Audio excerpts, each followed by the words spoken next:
going on, everybody? This is 40B Nasty. I'm here to show you an update with my tank and what's been going on. As you can tell, it's looking really good. In the last 2 months, I haven't seen any nuisance algae growing across those top rocks and the one on the bottom and the one on the far left.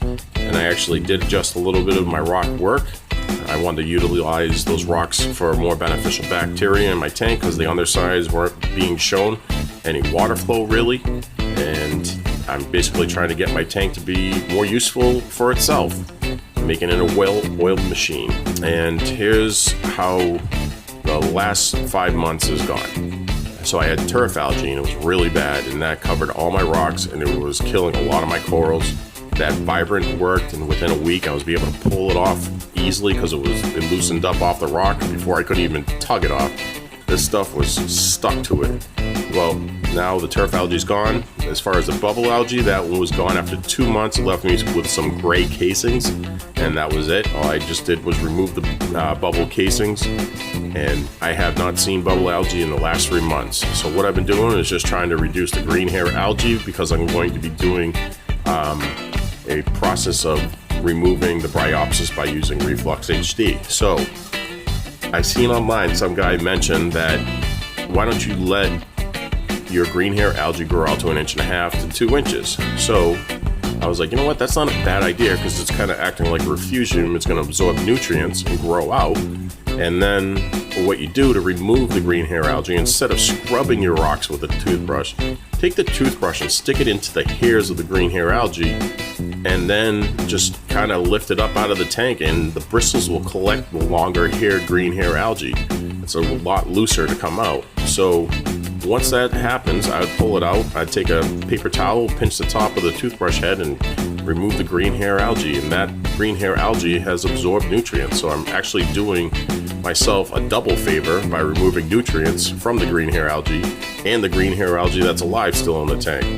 And I've been removing my sponges a lot more often and replacing them. And that's been great because any of the die-off that's been floating around in the tank from me pulling it off has been getting removed as much as possible. I've actually reduced my lights between 12 and 2. I only run 2 Blue Plus, and I leave the 2 Coral Plus off for 2 hours. And the other thing that I also did was I replaced all my lights in the last 2 months. So I have 2 brand new Blue Plus and 2 brand new Coral Plus.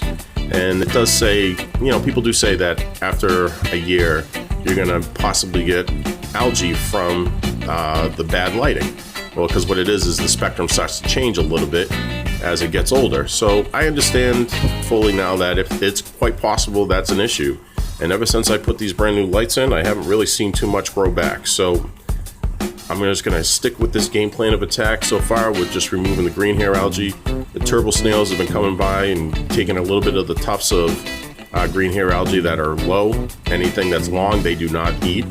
As far as the Bryopsis goes, what I'm going to do for a plain attack, I'm going to get my nitrates back down to 1 part per million, and then I'm going to dose 6.5 pills of the Reflux HD, and then after 20 days, I'm going to do a water change of 30 gallons, and then I'm going to throw a bag of carbon in, and then after that has sat in there for about 4 or 5 days, I'm going to do another water change, get those nitrates back down again to 1 part per million, and then try to get another 20-day cycle going of using that Reflux HD. And so I'm going to pull that bag of carbon, I'm going to dose the 6.5 pills again, I'm going to let that sit for another 20 days, and then I'm going to do a big water change, and then I'm going to put another bag of carbon in, and then that's going to hopefully help pull all the medication out, and I'm going to do another big water change before I start another dose. So now I have no carbon in there, and now I have a big water change done again. Hopefully I can get it back down to 1 part per million nitrates, and then I'm going to dose again another 6.5 pills, let that sit for another 20 days, which will be 60 days total, which I have been told that's how long it's going to take to kill my Bryopsis, because my Bryopsis species is that kind. So after that, we'll see what happens, folks. I'll leave another video when that time comes around. Thanks for watching as always. Take care. It's 40B Nasty out.